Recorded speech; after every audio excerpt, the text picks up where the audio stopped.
Noticia de última hora. Rusia ha reconocido la independencia de las repúblicas separatistas y prorrusas de Ucrania.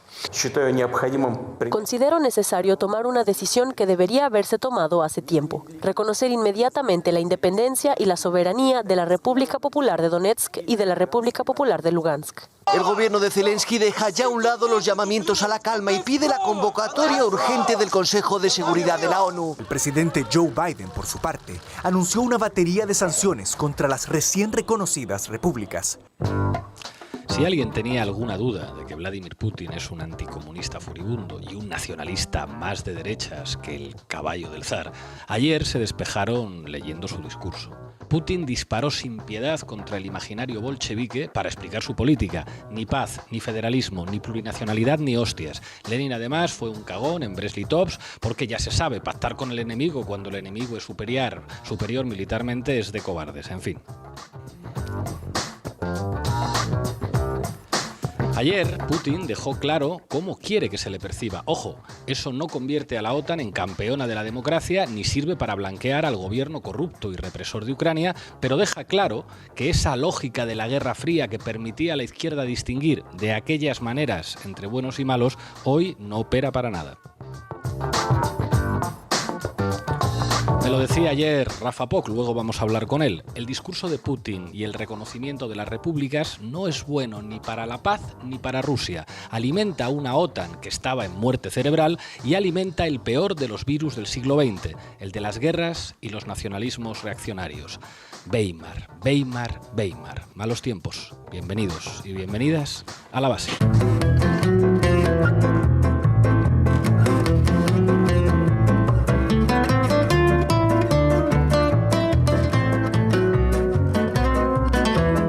La Base, de lunes a jueves en Público. Bueno, hoy en La Base vamos a intentar hacer un programa con rigor. Eso no es nada fácil en una situación bélica o prebélica y creo que es evidente a la vista de lo que estamos viendo en los medios de comunicación. Vamos a tratar de explicar lo que está ocurriendo en Ucrania, digamos con un estilo diferente al que estamos acostumbrados. Para ello vamos a contar con Sara Serrano, nuestra matemática en la base de datos, con Manu Levín. Vamos a entrevistar a uno de los periodistas que más sabe de Rusia y del este de Europa, con Rafa Poc. Vamos a entrevistar también al enviado especial de Público en Kiev, Alberto Sicilia, que está sobre el terreno y nos va a hablar del ambiente que se está viviendo. Contamos en la tertulia con Pablo Del Amo, analista de Descifrando la Guerra, una cuenta de Twitter y un grupo de análisis geopolítico que está aportando mucha sensatez en estos días de confusión. Muchísimas gracias, Pablo, por estar aquí. Muchas gracias. Y por supuesto, porque hoy es martes, contaremos en Tendencia Crítica con Gema MJ. Arrancamos, Lola. La Base de datos. Buenas tardes, Sara. Buenas tardes, Lola. ¿Qué más da? Al fin y al cabo, aquí estamos a favor de la autodeterminación de género. Buenas tardes. Antes de empezar, quería hacer una rectificación porque ayer dijimos que el Confidencial era el digital de Jesús Cacho y esto desde 2011 ya no es así, ahora está en Voz Populi. En La Base, si nos equivocamos, rectificamos. Bueno, ahora sí, ¿qué nos trae, Sara? Para entender lo que está pasando en el Donbass hay que remontarse a 2010, un momento en el que Ucrania se debate entre dos modelos políticos antagónicos.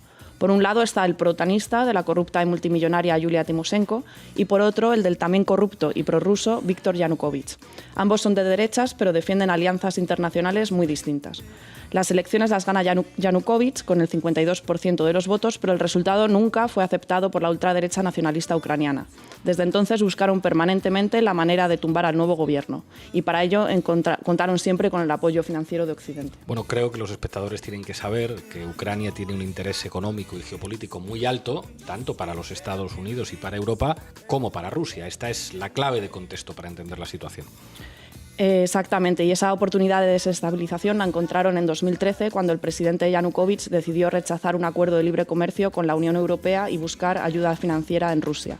Este giro hacia Moscú desencadenó una serie de protestas incentivadas de nuevo por Occidente y con una fuerte presencia de grupos paramilitares de extrema derecha. Bueno, aquí hay que recordar con toda claridad cómo los medios occidentales blanquearon esas protestas presentando a los manifestantes del Maidán como luchadores por la libertad y ocultando la presencia inequívoca de nazis y paramilitares en aquellas protestas. Una vez más, la verdad fue la primera víctima de aquel conflicto.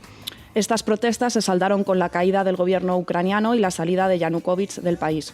Poco después se celebraba un referéndum de autodeterminación en Crimea que con un apoyo del 97% proclamó la independencia de la República de Crimea y la adhesión a la Federación Rusa. Para que yo lo entienda, y en este caso para que los seguidores de la base entiendan un elemento fundamental para entender Ucrania. Ucrania no es un país monolítico, es un país muy diverso, hay muchas minorías. La minoría rusa representa el 25% de la población, pero además hay búlgaros, hay tártaros, hay rumanos, hay húngaros y hay griegos. Para que se hagan una idea, en Crimea el 97% de la población es ruso hablante. Así es. Durante los meses posteriores, el foco del conflicto se traslada a la ciudad portuaria de Odesa, donde grupos ultraderechistas queman un edificio sindical y provocan más de 46 muertes. 46 muertos y, ojo, dirigentes ucranianos llegaron a celebrar en las redes sociales la masacre de Odesa. ¿Y qué pasó después, Sara? Pues mientras tanto, en el este del país, las regiones del Donbass, de Donetsk y Lugansk, autoproclaman su independencia y piden integrarse en Rusia. En este contexto prebélico y con el expresidente en el exilio, se celebran elecciones anticipadas. El ganador es el oligarca y multimillonario Petro Poroshenko, conocido por patrocinar la Revolución Naranja de Yulia Timoshenko y por su apoyo a los manifestantes del Maidán. Ojo, recordemos que algunas de las medidas de este gobierno que surge de las protestas del Maidán ha sido la limitación de la enseñanza de lenguas minoritarias o la prohibición de los partidos comunistas en Ucrania. Pero ¿cuáles fueron las consecuencias del Maidán en el este de Ucrania? Pues en la región del Donbass, del este de Ucrania, los sucesos del Maidán dieron lugar a una guerra civil que sigue abierta a día de hoy. Se estima que 1,5 millones de personas han huido del este de Ucrania ante los ataques del ejército ucraniano y también de los grupos paramilitares nazis que los acompañan. Todo esto a pesar de que en 2015 se firmasen los acuerdos de paz de Minsk. Los acuerdos de Minsk sistemáticamente violados por ambas partes, con constantes rupturas del alto el fuego y con la negativa del gobierno de Ucrania a reconocer un estatus especial de autonomía a las regiones del Donbass, donde hay una mayoría de población rusoparlante. Es precisamente en este contexto en el que Ucrania ha vuelto a convertirse en escenario de disputa entre Rusia y la OTAN, y Donbass, a pesar de llevar más de 8 años en guerra, a situarse internacionalmente como centro de este conflicto. Gracias por los datos, Sara. La base, con Pablo Iglesias, Sara Serrano y Manu Levín. Bueno, Levín, a ti esto te toca porque tienes ancestros que provienen de Ucrania. Ancestros, efectivamente. ¿Qué tienes para hoy? Pues os cuento. Tienes uno de esos apellidos que implicaba ser perseguido en esos territorios europeos hace unos cuantos siglos. Bueno, en España en el siglo XV también te perseguían si te apellidabas Levín o Espinosa. Así es, Pablo. Dispara. Pues os cuento. Mete cabecera, Lolo. Titulares al banquillo.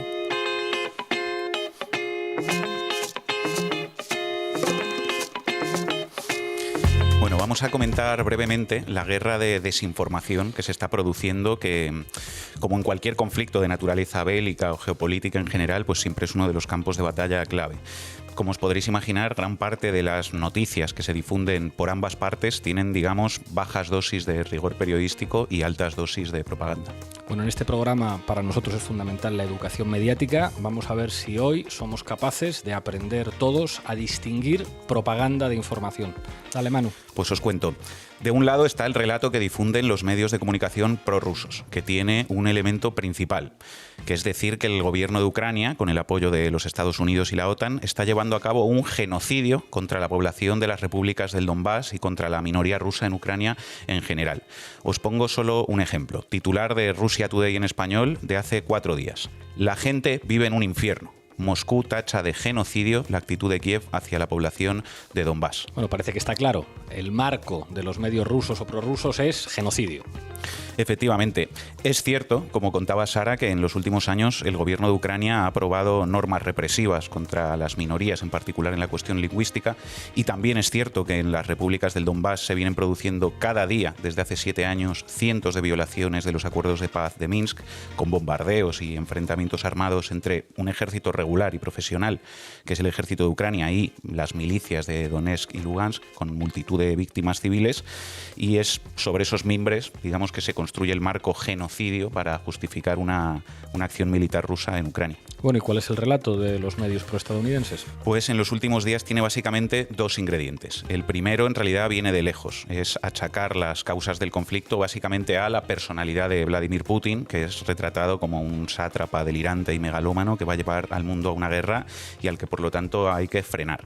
Las causas de fondo y los intereses que mueven a Estados Unidos y la OTAN, lógicamente, desaparecen del relato. Un par de ejemplos de esto en diarios españoles. El País: Vladimir Putin, el gran desestabilizador. La Vanguardia: Vladimir Putin, entrenado para mentir. Vamos, que todo se explica porque Putin está chalao. No es que sea santo de mi devoción, pero creo que ese relato no es demasiado respetuoso con la inteligencia de los lectores de dos periódicos de tanto prestigio. Creo que no informa, además, de las causas profundas del conflicto. En fin, ¿cuál es el segundo elemento que señalabas? Pues el segundo elemento, y probablemente el más importante del relato de los medios proestadounidenses, ha sido anunciar repetidamente una invasión rusa a Ucrania, confundiendo, digamos, deliberadamente las repúblicas independizadas del Donbass con el conjunto de Ucrania. Incluso repitieron que esa invasión se produciría en una fecha concreta, que era el 16 de febrero. Un ejemplo de esto: titular de la agencia EFE del 17 de febrero. Última hora: Borrell asegura que ha empezado el bombardeo en el este de Ucrania. ¿Y ese día qué pasó? Pues lo cierto es que ese día hubo unas 600 violaciones del alto el fuego en el Donbass, que en realidad son muchas menos que las que hubo otros días y meses previos en los que no se hablaba de bombardeo ruso, a pesar de producirse más de 1.000 o incluso 2.000 enfrentamientos diarios, que además, insisto, se producen entre el ejército de Ucrania y las milicias del Donbass, y no directamente con militares rusos. Por lo tanto, parece que aquí la intención de la acción propagandística otanista era construir un relato de cambio de situación y de punto de inflexión de la acción rusa en el Donbass, que en realidad no era tal. Bueno, de hecho, si no me equivoco, a finales de enero el presidente de Ucrania, Zelensky, llegó a pedir a la prensa estadounidense decir: oye, aflojad un poco el relato porque estáis generando pánico en la población y esto hace mucho daño al turismo, a los negocios y a la economía de Ucrania. Efectivamente, así fue. Bueno, ¿y qué más dicen los medios españoles? Pues España forma parte de la OTAN y además ha mantenido una posición completamente alineada con Estados Unidos, de hecho mucho más que la de otros países europeos como Francia o Alemania, que también son de la OTAN. Y por lo tanto, como os podréis imaginar, las grandes empresas de comunicación en España básicamente difunden el relato de Washington, siendo a veces incluso más papistas que el Papa. Tres elementos de ese relato que yo creo que es útil tener presentes a la hora de leer noticias sobre Ucrania en medios españoles. Primero, todo lo resumen en Estados Unidos bien, Rusia mal. Segundo, se usa siempre el adjetivo peyorativo separatistas para referirse a los territorios del Donbass. Aquí a la posición otanista se suma la propia agenda doméstica, ¿no?, de muchos medios españoles en oposición al independentismo vasco y catalán. Yo creo que eso es lo que explica el uso de esa palabra constantemente, ¿no?, de separatistas. Y tercero, se blanquea a los grupos neonazis ucranianos que en demasiadas ocasiones son presentados como honorables patriotas que defienden a su país. Para que yo lo entienda, entonces, la prensa española no solamente blanquea a ultraderechistas y a neonazis españoles, también blanquea a neonazis ucranianos. Efectivamente, parece que les sobra el blanqueante. En las últimas semanas hay al menos 3 ejemplos de esto. Primero, reportaje de El Mundo del 2 de febrero. La guerrilla ucraniana que planta cara a Putin desde Madrid. Si hay guerra, iremos a luchar.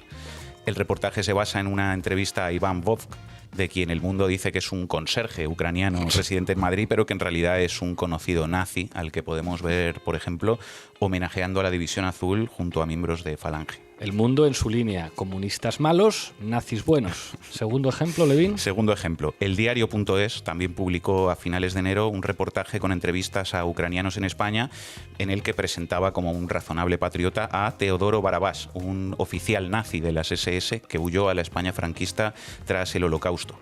Hay que decir que el diario.es rectificó y retiró ese testimonio de su reportaje cuando varias personas en redes recordaron quién era el personaje en cuestión, y El Mundo, por el contrario, mantiene a día de hoy el reportaje tal cual. Esto es muy importante porque se ve la diferencia entre dos periódicos. En este caso, el diario.es se equivoca, cualquiera nos podemos equivocar y rectificamos. El Mundo, por el contrario, sigue en sus 13 de reivindicar a los nazis. En este caso, bien por el diario.es. Bueno, tercer y último ejemplo que os comento de blanqueamiento a los neonazis ucranianos en los medios en España. Ocurrió en la televisión pública, en el telediario de la 1 del 9 de febrero. Atención a la pieza. Comienza el trabajo para las voluntarias de Vitalina. En su rudimentario taller despliegan una red a la que atan jirones de camisas, bufandas y ropa vieja que antes ha cortado una de ellas. Retales que se convertirán en una red de camuflaje para proteger uno de los blindados ucranianos de un ataque ruso o en el frente del Donbass, donde combaten a los separatistas apoyados por Moscú. Lloramos de alegría cuando los soldados que nos defienden nos agradecen nuestro trabajo, nos dice Vitalina, rodeada de símbolos ultranacionalistas, mientras nos enseña las fotos que les mandan desde primera línea. Asegura que están orgullosos de que les pueda salvar la vida, porque el peligro de una invasión rusa es muy real. Bueno, en realidad las entrañables abuelitas ucranianas que nos presentaba aquí Televisión Española eran unas señoras que preparaban material paramilitar para los nazis del llamado Batallón Azov, que actúa en paralelo a las tropas regulares ucranianas.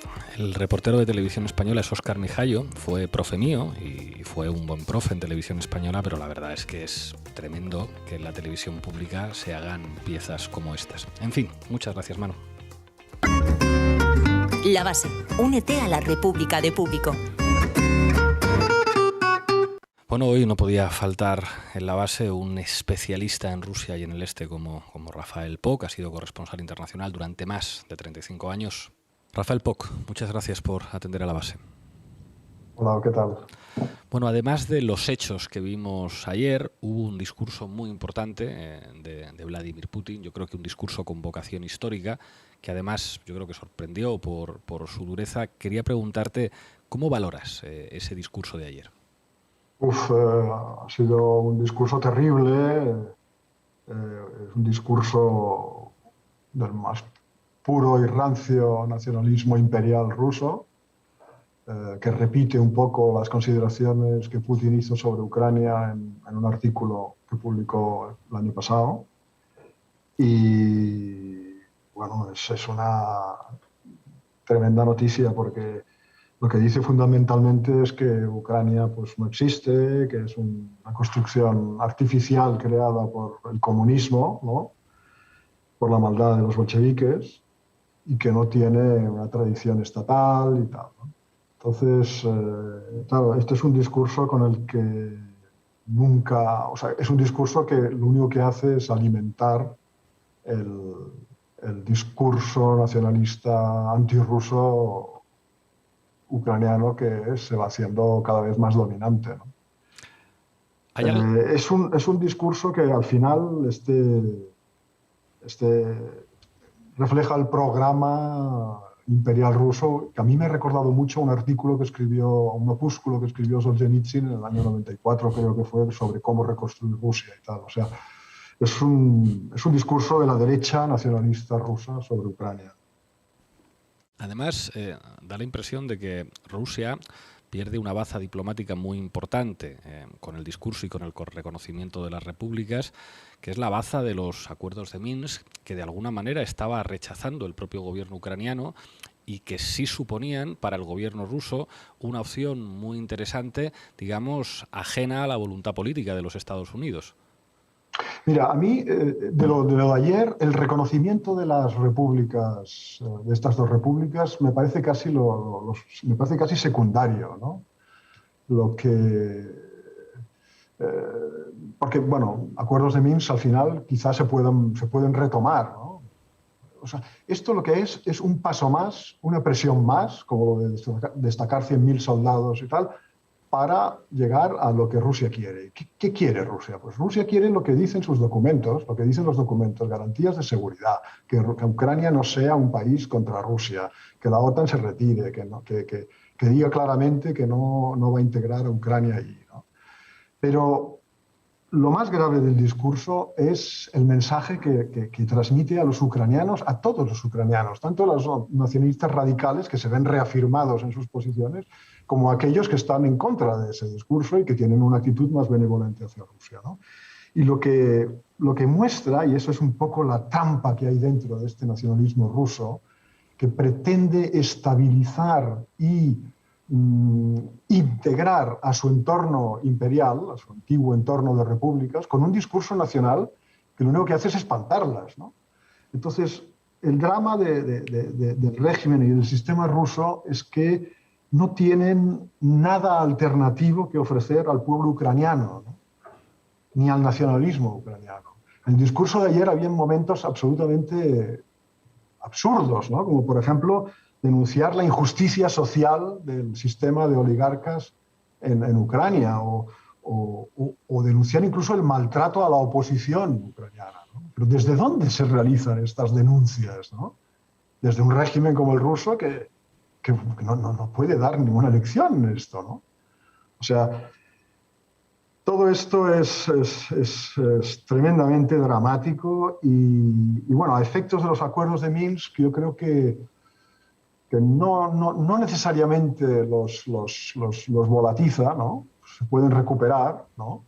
Es un elemento de presión, de la misma manera que ahora se meterán los soldados rusos en el Donbass. De todas formas ya estaban, porque esas repúblicas que empezaron siendo una revuelta pues genuina, local y tal, enseguida se convirtieron en dos montajes de la inteligencia militar rusa. Allá todos los gerifaltes allá están directamente conectados con la inteligencia militar rusa. Los pocos jefes militares de milicias populares, algunos de ellos fueron incluso eliminados, ¿no? Entonces, la presencia militar rusa allá, bueno, no cambia demasiado las cosas. Y al revés, al nacionalismo ucraniano radical le facilita bastante cosas porque, claro, ahora ya esas regiones siempre han votado contra el nacionalismo radical ucraniano, ¿no? Entonces, si dejan de estar en Ucrania, pues les han quitado un lastre, ¿no? En el fondo, ¿no? ¿Qué cabe pensar, Rafael, digamos, de la posición de Europa? Ayer hubo tuits muy ambiguos y pactados por parte de las diferentes autoridades europeas sin concretar demasiado. ¿Cabe esperar, digamos, una suerte de posición autónoma de los países de la Unión con respecto a la OTAN o con respecto a la posición de los Estados Unidos? No lo sé, yo creo que la clave aquí está en Alemania, ¿no? En Alemania, en ese país con el corazón partido, ¿no? Entre el atlantismo, por un lado, y el comercio, por el otro, ¿no? Son dos fuerzas, dos grandes poderes fácticos que hay en Alemania luchando en esta batalla, ¿no? El gas, de acuerdo, pero todo el comercio con el este, ¿no? Todo el comercio con el este que el año pasado implicó a 250.000 millones de euros, nada menos, la exportación alemana a Rusia, al Asia Central, a Europa del Este. Todo eso es un poder fáctico tremendo en el que están metidos Volkswagen, el Deutsche Bank, y esos llaman a apaciguar todo esto, ¿no? Entonces, hay que ver cómo se dirime la batalla en Alemania, que eso es lo que va a determinar el clima en la Unión Europea, ¿no? Es muy difícil imaginarse a Alemania liderando una apuesta, digamos, soberanista, golista, para emanciparse en política exterior y militar de Estados Unidos. Eso es muy difícil, ¿no? ¿Cabría esperar entonces que pudiera haber, porque de momento se ha hablado de sanciones, no se sabe si van a ser sanciones masivas o no, ¿cabría esperar algún tipo de respuesta militar por parte de la OTAN o eso sigue siendo un escenario difícil de ver? Yo creo que es difícil de ver, ¿eh? Es difícil de ver. A ver, yo me acuerdo del precedente de Siria, ¿no? Siria, cuando los rusos intervinieron allá, asumieron unos riesgos extraordinarios, porque claro, su potencia militar comparada con la de las potencias que estaban interviniendo contra el Assad era un desequilibrio increíble. Entonces, si lo miras puramente aritméticamente, realmente es una insensatez y una temeridad lo que hizo Putin entonces. Pero es que aquello se basaba en el cálculo de que, por las razones que fueran, Occidente no estaba en condiciones de intervenir allá, ¿no? Después de las debacles sufridas en Irak, en toda la región, ¿no? Entonces yo creo que este tipo de reflexiones, es decir, bueno, al final hagamos lo que hagamos, bueno, a menos que invadamos Ucrania, que es algo totalmente excluido, la invasión de Ucrania, hagamos lo que hagamos, estos no van a tener narices de afrontarnos militarmente, ¿no? Pero claro, la situación está en unos términos sumamente peligrosos y estas cosas se pueden ir de las manos. En el año pasado creo que hubo cerca de 3.000 situaciones en las que efectivos militares rusos, aéreos, navales y tal, en el Mar Negro, en el Báltico, tuvieron contacto cercano con efectivos de la OTAN, ¿no? Entonces, todo esto se puede producir incidentes con gran facilidad. Lo mismo vale para el mar de la China Meridional, ¿no? Entonces, es muy difícil predecir si puede degenerar en algo militar. Por supuesto que puede, pero más bien por este tipo de escenarios, no tanto por lo que nos vienen informando o desinformando día sí y otro también los anglosajones sobre la inminente invasión de Ucrania, ¿no? Con tanques que llegan hasta Kiev. Eso es completamente impensable porque, bueno, seguramente habría resistencia ucraniana, hay un ejército ucraniano que cada vez es menos insignificante y sobre todo porque en Rusia habría una campaña contra la guerra impresionante que podría ser letal para el régimen de Putin, ¿no? Muchísimas gracias, Rafael. Tendremos que contar contigo muchas más veces porque parece que esto va para largo. Sí, desde luego, por desgracia va para largo. Gracias, hasta pronto. Hasta pronto, chao. Bueno, tenemos desde Kiev Alberto Sicilia. Alberto, buenas tardes, ¿cómo estás? Hola, buenas tardes, Pablo. Te quería preguntar cómo es la situación en las calles de Kiev. ¿Se respira un clima de tensión? Cuéntanos qué estás viviendo sobre el terreno. Yo te diría que a partir de anoche sí que se ha notado un poco un cambio en el ánimo de la gente. O sea, yo te diría que hasta ahora mucha gente escuchaba las noticias sobre la posible invasión y tal con algo de escepticismo, o con bastante escepticismo, no todo el mundo, por supuesto, pero ayer el reconocimiento de las repúblicas y sobre todo el discurso que hizo Putin en la televisión rusa ha asustado muchísimo a la gente, porque digamos que lo que vino a decir es que Ucrania no es un país que tenga una legitimidad histórica para existir, y ese discurso y además la manera en la que lo hizo con unas formas tan duras ha asustado bastante a la gente. ¿Qué dicen los medios de Kiev? Porque siempre es muy importante leer lo que están diciendo los editoriales de los principales periódicos, lo que dicen las televisiones. ¿Qué es lo que están contando? Bueno, digamos, depende un poco del medio al que mires. Hay medios, digamos, más nacionalistas que siguen una línea más dura y que llevan apostando a que esa invasión rusa se va a producir.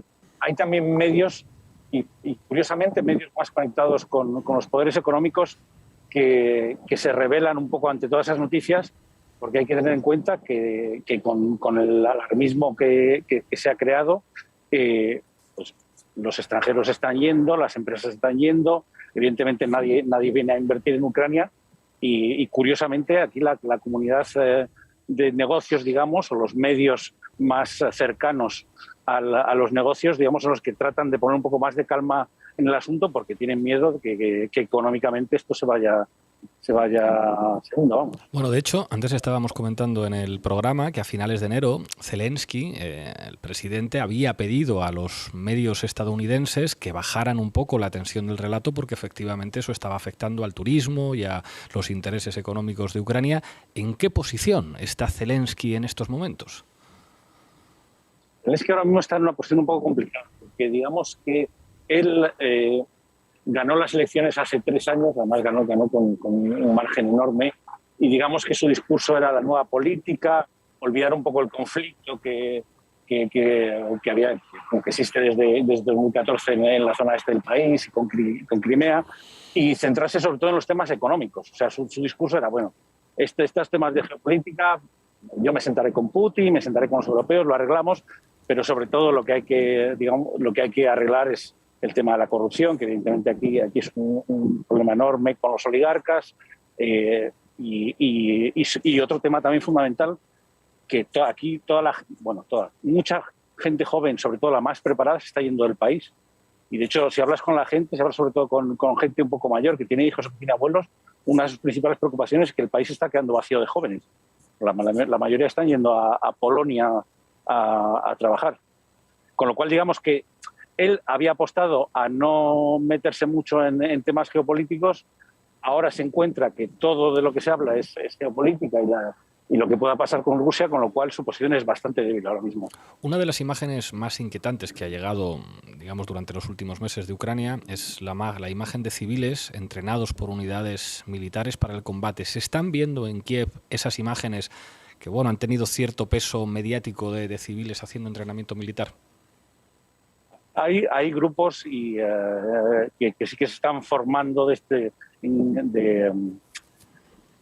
le llaman como autodefensa, por si vienen los rusos, hay que entrenarse, pero yo te diría que hasta ahora, por lo que yo he visto, es bastante marginal. O sea, yo con la gente con la que he hablado y le he preguntado, saben que existen, pero porque yo no he visto, o sea, pues, si caminas por el centro de Kiev o por la ciudad o incluso por los alrededores, no es algo que veas a la gente, no sé, entrenando con Kalashnikov o preparándose con armas. Existe, es cierto que eso existe, pero yo te diría que por ahora no es algo así como que está muy a la vista o muy generalizado. Alberto, leeremos con mucha atención tus crónicas desde Ucrania. Cuídate y muchas gracias por atendernos. Supongo que nos volveremos a ver unas cuantas veces si esto sigue así. Muy bien, aquí estamos para lo que necesitéis. Un abrazo. Un abrazo, hasta pronto. Bueno, pues estamos ya en tertulia. Contamos con Pablo del Amo, tú eres el especialista, tú eres el experto. ¿Cómo ves la situación en Ucrania, la situación con Rusia, el papel de Europa, lo que pueden hacer los Estados Unidos? Bueno, primero muchas gracias por invitarme, la verdad es que estoy muy contento de estar aquí. Y bueno, primero de todo, dejar claro que el acuerdo de Minsk para mí está muerto. Si no lo estaba muerto ya directamente Putin lo ha puesto en un ataúd. Y claro, ahora se abre un abanico de posibilidades muy grande. Quiero decir, lo que ha dicho antes creo que me parece es primordial. Esto no va de Ucrania, ni mucho menos del Donbass. De hecho, si escuchas el discurso de Putin, ha sido como 45 minutos. Los últimos 2 minutos han sido del Donbass. Lo demás ha sido meter palos a Ucrania y a la OTAN. ¿Por qué? Porque al final lo que busca Putin es lo que ha puesto sobre la mesa en las negociaciones con la OTAN, que es una serie de medidas de seguridad. Para él, ¿qué es? Que Ucrania y Georgia no entren jamás en la OTAN. ¿Por qué? Porque ellos lo ven como una amenaza para Rusia. Y aparte de ello, que garanticen a Rusia su propia esfera de influencia, porque ellos piensan que en el mundo ahora mismo que hay, que no estamos en el mundo unipolar, que en Estados Unidos es la hegemonía mundial y dirige todo el cotarro, no. Ahora estamos en un mundo multipolar de potencias y cada potencia tiene que tener su espacio en el sistema internacional. Sara. Sí, yo quería hacer una puntualización sobre, comentar lo que estabas diciendo sobre los acuerdos de Minsk, ¿no? Sí. O sea, el reconocimiento por parte de Rusia de esas repúblicas autoproclamadas de Donetsk y Lugansk parece que no va a cambiar mucho la situación sobre el terreno porque las tropas rusas, Rusia ya controlaba el territorio, ¿no? De facto. Pero sí que supone una amenaza para estos acuerdos, para los acuerdos de Minsk, que al fin de cuentas, seguían siendo como la última esperanza para una salida democrática del conflicto y para que potencialmente no haya una escalada belicista, ¿no? en el territorio. Es que, mira, la cuestión de estos acuerdos de Minsk que se firmaron en 2015, es que, claro, el contexto es importante entenderlo. ¿Por qué Kiev no quiere cumplir estos acuerdos de Minsk? Porque se hicieron bajo unas determinadas circunstancias, que es Ucrania estaba perdiendo la guerra de 2014-2015, había sufrido 2 derrotas muy fuertes y la amenaza era de que las milicias prorrusas, informalmente las fuerzas rusas, aunque eso nunca se ha confirmado, avanzasen hacia Ucrania. Entonces, en ese momento, el presidente Poroshenko, que habéis hablado antes de él, se vio forzado a realizar estos acuerdos de Minsk con Alemania y Francia, que están como, digamos, en el marco se llama el marco del Cuarteto de Normandía, que ellos, por cierto, no han sido capaces de hacer que se cumplan. Por cierto, me parece importante eso. Y claro, al final, un Kiev que se ve obligado a cumplir unos acuerdos que son perjudiciales en un contexto de inestabilidad fuerte, económica, social, con grupos nacionalistas muy fuertes, es que era prácticamente imposible que pudiese cumplirlos. Eso a Rusia le da absolutamente igual, lo firmado es lo firmado. Y evidentemente, por eso luego tuvo que hablar con Estados Unidos, en el sentido de que, vale, que París y Berlín no pueden hacer cumplir los acuerdos, no pasa nada. Washington, que tú eres el hombre fuerte de Europa, que controla el cotarro de aquí, deberías hacerles cumplir. Pasa que parece que Biden no ha querido o no ha podido hacer a Zelensky, que es el presidente, que cumpla estos acuerdos. Manu. Sobre este tema de los acuerdos de Minsk. O sea, es cierto que esos acuerdos no han dejado de incumplirse en ningún momento desde 2015, ¿no? Con rupturas constantes del alto el fuego por ambas partes y con la negativa del gobierno de Ucrania a implementar los acuerdos que pasaban por reconocer un estatus especial de autonomía a las regiones del Donbass. Pero yo creo que eso al menos era un marco, aunque frágil, que expresaba una voluntad de alcanzar una solución diplomática, ¿no? Ahora ese marco se está rompiendo, parece que definitivamente, aunque bueno, digamos, ojalá quepa cierto lugar para volver ahí, porque al final yo creo que una posición sensata solo puede pasar por defender la paz y una salida diplomática a esto, ¿no? Pero parece que ese marco se está rompiendo definitivamente y yo creo que es una mala noticia.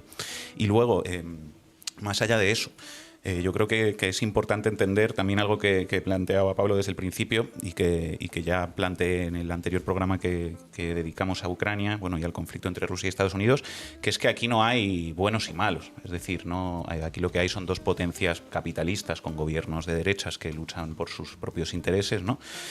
Ni siquiera yo creo que en la etapa de la URSS, la lógica de buenos y malos era demasiado útil para entender el papel de la URSS fuera de sus fronteras y, de hecho, pues el papel que tuvieron en América Latina fue un papel imperialista, ¿no? Que tampoco tenía un espíritu demasiado diferente al que pudo tener Estados Unidos. Entonces, bueno, yo creo que es clave tener eso en cuenta, ¿no? Que aquí no son dos modelos ideológicos que se están contraponiendo, ¿no? Ni nada que se parezca pues, a lo que fue la Guerra Fría, etcétera, y que lo que hay son dos potencias con sus propios intereses que son diferentes a los de España y a los de Europa y que, por lo tanto, una posición sensata, en mi opinión, no pasa en ningún caso por alinearse con uno de los dos bandos, sino con defender una salida diplomática y una salida pacífica al conflicto, que además me parece la posición más realista. Es decir, normalmente se plantea, o muchas veces se plantea que cuando la izquierda defiende la paz y la diplomacia está siendo buenista, ¿no? Mientras que la postura belicista es la postura realista, y yo creo que es exactamente al revés. Es decir, quien piense que un conflicto que además tiene tintes étnicos, ¿no? y de identidades nacionales en disputa se va a resolver militarmente, creo que no ha entendido nada de lo que muestra la historia, y que esa es la posición, digamos, ingenua. La única vía que puede encauzar este conflicto es la vía diplomática y pacífica. Pablo. En ese sentido, me gustaría también recalcar que al final, dentro de Europa, que al final es uno de los principales actores, porque no recordemos, a quien afecta más una guerra es a Europa, no a Estados Unidos. Claro.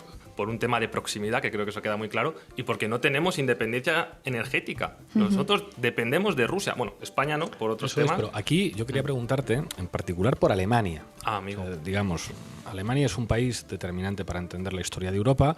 Es verdad que en tanto perdedor, justo perdedor de las dos guerras mundiales, digamos que no se permite que Alemania tenga un papel militar relevante, y de hecho, aunque su posición económica es superior a la de Francia, daría la impresión de que todavía Francia representa militarmente algo distinto a Alemania. Nunca se ha terminado de concretar el viejo proyecto europeísta de un ejército europeo que diera, digamos, cierta autonomía a Europa con respecto a la OTAN, algo que tendría seguramente todo el sentido geopolítico después de la caída del muro de Berlín.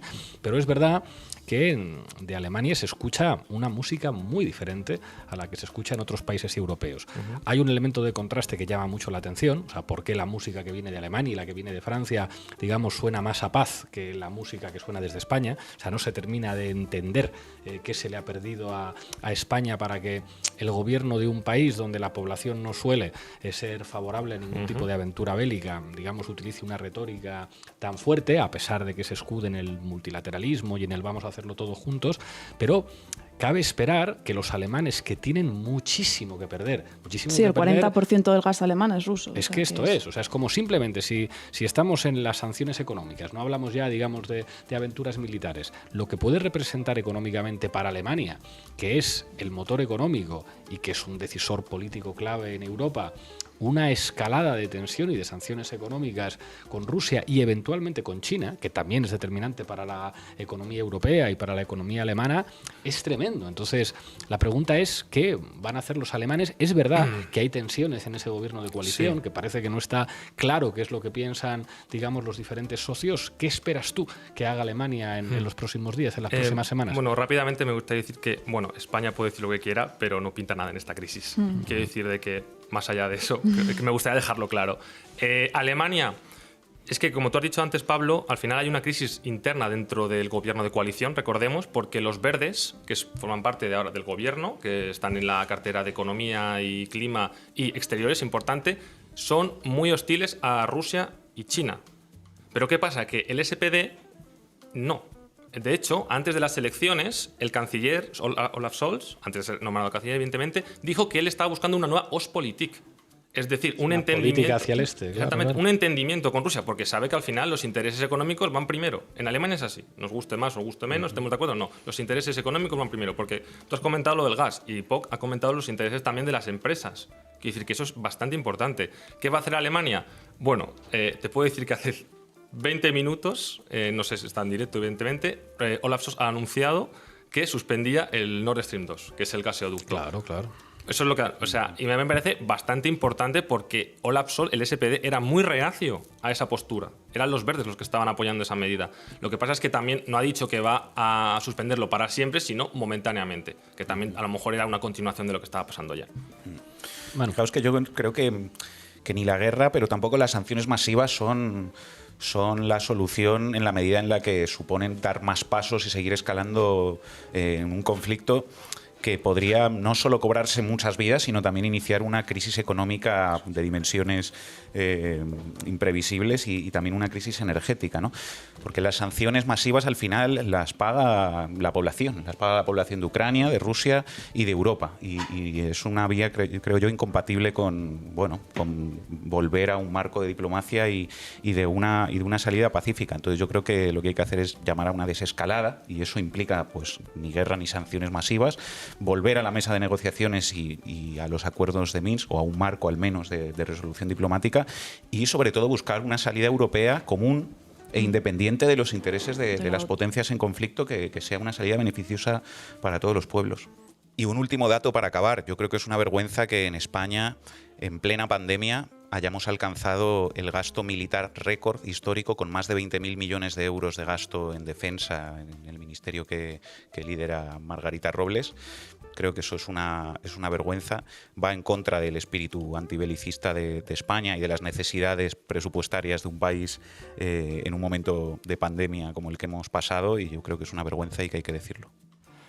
Bueno, estamos llegando al final. Hoy es martes, toca Tendencia Crítica con Gemma MJ. Mete cabecera, Lolo.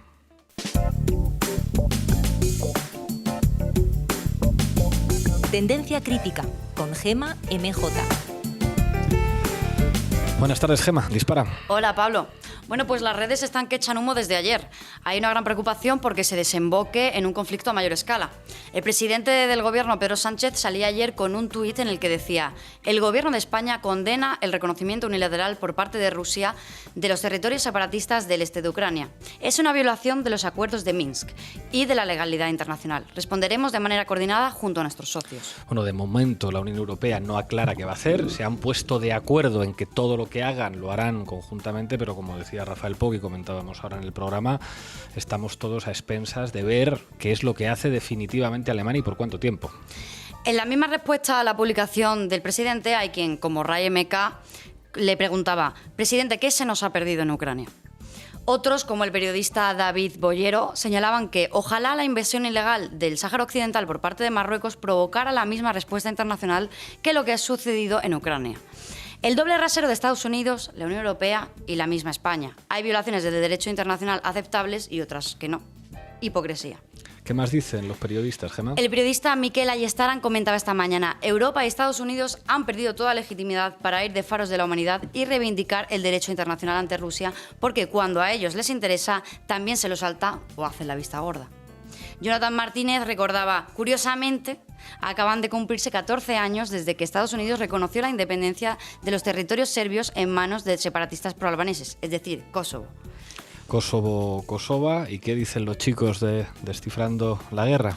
Pablo del Amo, que nos acompaña hoy aquí, comentaba: no estoy de acuerdo con que la entrada de tropas rusas en Donbass sea considerada una invasión a Ucrania. De facto, este territorio hace 7 años que no está controlado por Kiev. Me parece importante ese detalle, aunque de jure sí se pueda considerar una invasión. De hecho, es destacable cómo ha sido recibida la noticia por las repúblicas recién reconocidas. Como informaban desde Descifrando la Guerra, en el momento en que Putin reconoce a Donetsk y Lugansk, los residentes celebran y corean Rusia. Vamos a escuchar el ese audio.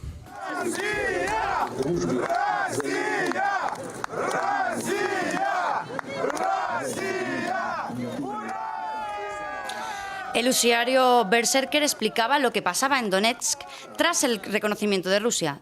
Donetsk en estos momentos es un hervidero de tanques, camiones y autobuses que llegan desde Rusia. No puedo dar muchos datos, pero el reconocimiento de las repúblicas y el envío de tropas es recibido con alegría y alivio. 8 años largos han sido y espero que todo acabe pronto. Añadí además que esto no es una partida del Risk.